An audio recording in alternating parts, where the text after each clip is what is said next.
Hello, I am the workwife. Welcome to my channel. My name is Rachel, and happy weekend. Hope you guys have had a wonderful weekend. And today's video is going to be about meditation, but it's not going to be necessarily about how to meditate, but what meditation can do and can't do depending on your mindset. And yeah, so that's what we're going to talk about today. But before I jump in, I am a workplace and career coach and mindset coach, and I have nearly 20 years experience in the corporate world and the public sector. And unfortunately, the common denominator with a lot of these work environments was that it was toxic. So I've successfully navigated my way through and out of these environments, and I can help you if you're dealing with something toxic or just an ongoing day-to-day difficult situation that you're having with a coworker, boss, anybody in the workplace where you're not necessarily ready to leave your job, but you're still pretty, you're taxed every single day and you're having trouble figuring out how to deal with it. So I'd love to help. You can email me at theworkwifellc@gmail.com or send me a message on Instagram or TikTok at theworkwife.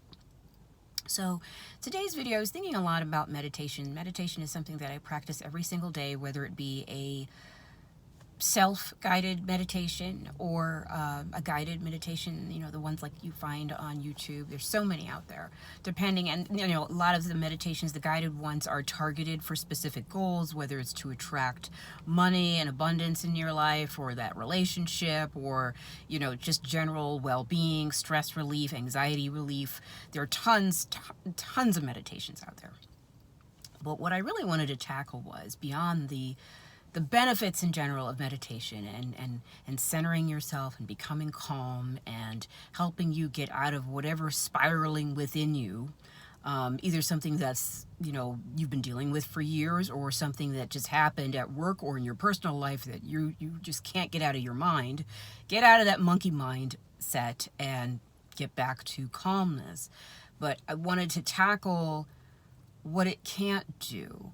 And I think it's not really talked about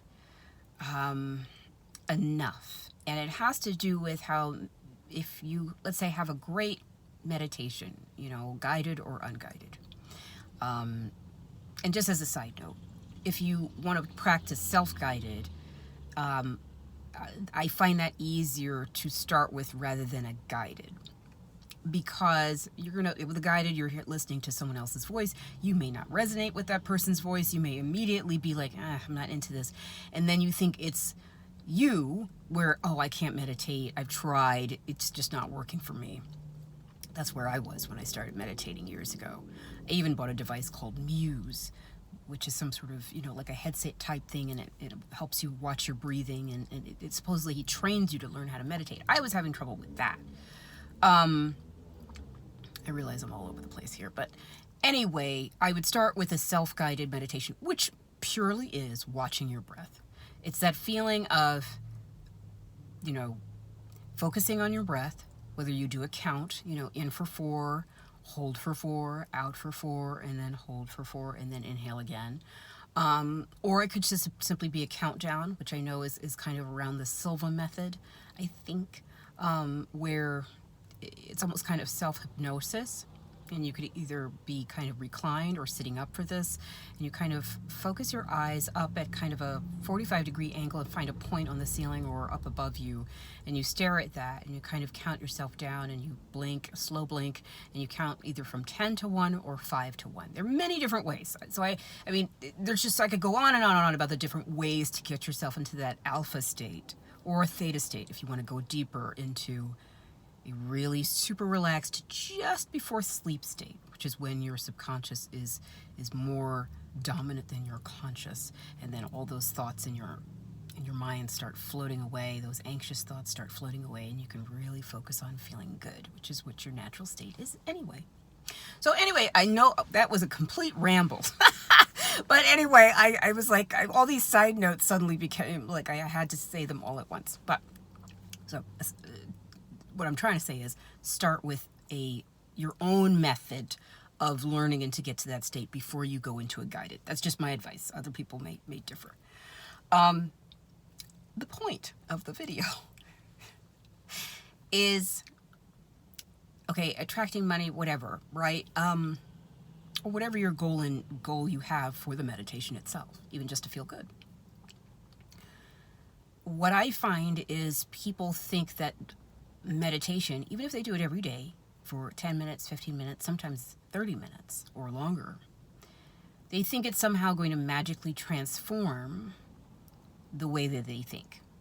And it can help, because it does put you in a state of a high, especially if you're doing breath work, and then, you feel good after the meditation, and it lasts a little while. But then they find, I just went back to, thinking the same thing, or, I was expecting whatever I was meditating about to just show up just like that. And sometimes it does, especially if you're trying to manifest something into your life. But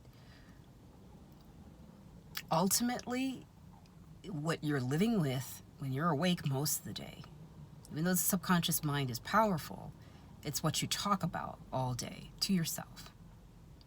So you could have the most wonderful, amazing meditation. If you come out of that meditation, you open your eyes, you get up, and you immediately start grousing and complaining about your life, what was the point?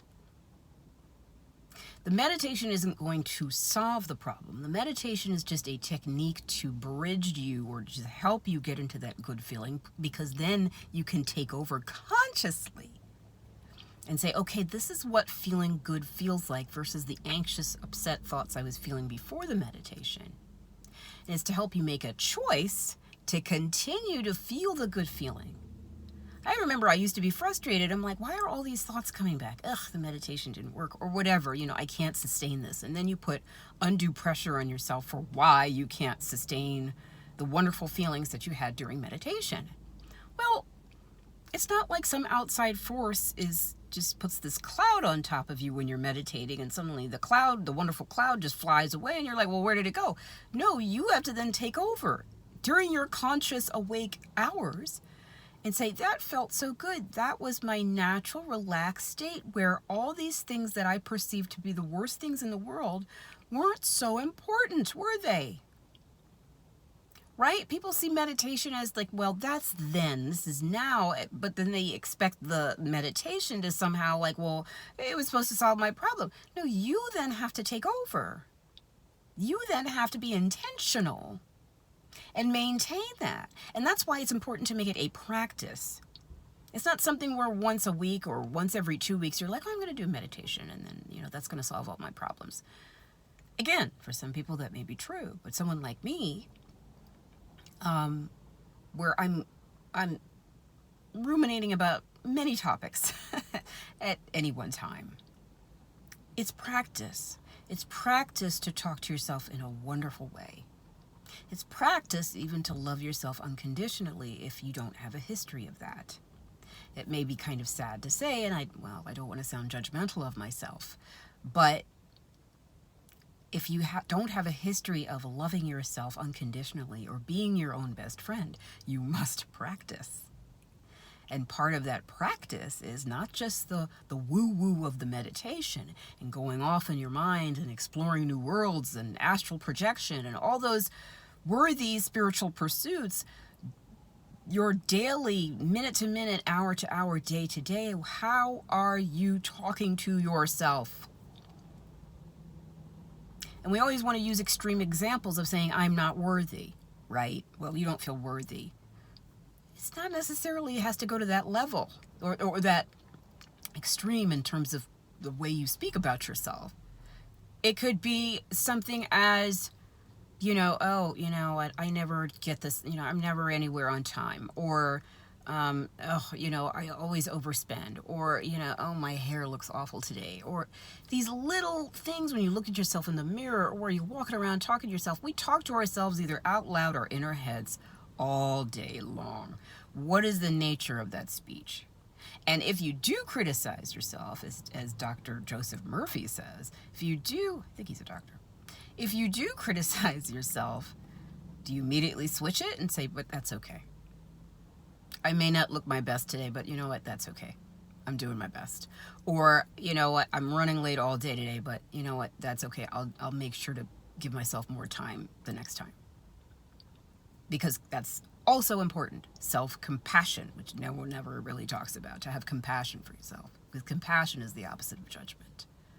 But most of the time we're walking around judging ourselves in very tiny ways or major ways. So that 1 hour beautifully done meditation, and meanwhile you're talking about yourself all day in a horrible way, that meditation isn't going to do much other than make you think that you're only entitled to 1 hour of feeling good. That's the anomaly, and that shouldn't be the norm. The norm should be feeling that good. And maybe you're not on outer space and kind of like, woo, that's something else. Y'all can do what you want to do. But, as far as the meditation goes, unaided by any other substances, that is the point of meditation, is to find that space within you where you could just do that just like that. Like, you don't need to ramp up. You don't need a countdown. Just any given moment, you can just take a pause and go, I feel good about myself. I'm in a good place. Yeah, I got a lot to do today, but, I'm proud of myself and I'm happy with myself. And, I'm my own best friend. So I'm going to look out for me today. And that's not selfish. I'm going to put myself first today. I'm going to make sure my cup is full. And I'm the one who's going to fill it. Either by inner speech, by doing something good for yourself, by, whatever, showing compassion for yourself if you're feeling down. These are all practices that are just as important as that erstwhile meditation that you do. So I would definitely encourage meditation as a wonderful way to get to that place and discover yourself, the real you, the inner you that's calm and collected and centered and everything is all good all the time. I definitely encourage that. But I would not rely only on meditation for that feeling, because you have the capacity to feel that feeling 24/7. Okay, it's not just the meditation. It's not the meditation doing it. You're doing it during the meditation. That means you have that same capacity to do it when you're not listening to the wonderful music and listening to the dulcet tones of the person guiding you. Okay, so I just want to let you know you have that capability the whole time.